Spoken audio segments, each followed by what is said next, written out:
नवापुरा इलाके में chicken mutton की दुकानें मौजूद है जिन्हें वडोदरा महानगर पालिका की ओर से कई वक्त पहले से नोटिस दी गई थी, लेकिन इन दुकानों के मालिकों की ओर से नोटिस का जवाब नहीं दिया गया था, जिसके बाद आज वडोदरा महानगर पालिका की ओर से इन दुकानों को सील करने की प्रक्रिया आज की गई है।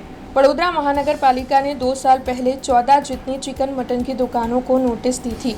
बार बार वडोदरा महानगर पालिका की ओर से दुकानदारों को नोटिस का जवाब देने के लिए भी कहा गया था, लेकिन इन दुकानदारों की ओर से इस नोटिस का कोई भी जवाब नहीं दिया जा रहा था, जिसके मद्देनजर आज वडोदरा महानगर पालिका के अधिकारी चिकन मटन की इन दुकानों पर पहुंचे थे और नोटिसों का जवाब न मिलने के मद्देनजर इन दुकानों को सील करने की प्रक्रिया की गई थी।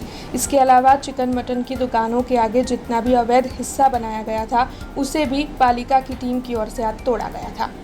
नवापुरा खाटकीवाड़ खाते आज जे चिकन मटनની દુકાનો છે જેમાં આ લોકો જે 2 વર્ષ પહેલાં આપણે એમને બંધ કરાવેલી બધી દુકાનો, લગભગ 13 થી 14 દુકાનો છે, એમાં હાઇજેનિક કન્ડિશન પણ જળવાયેલી નથી અને ફૂડ સેફ્ટીના કોઈ નિયમન પાલન નથી।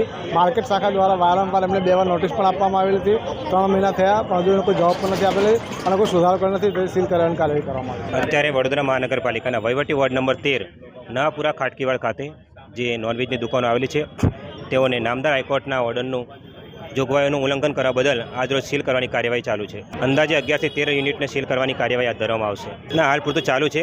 સમજાવટથી તેઓને સમજાવવામાં આવે છે કે જે કાયદાઓને તેઓ 2 થી 3 વર્ષ અગાઉ જાણ કરવામાં આવેલી હતી તેમ છતાં પાલન નથી કર્યું, એટલે આજરોજ સીલ કરવાની કાર્યવાही ચાलू છે। हमसे जुड़े रहने के लिए हमारे YouTube चैनल को सब्सक्राइब करें और नई वीडियो की नोटिफिकेशन के लिए बेल आइकॉन को दबाएं।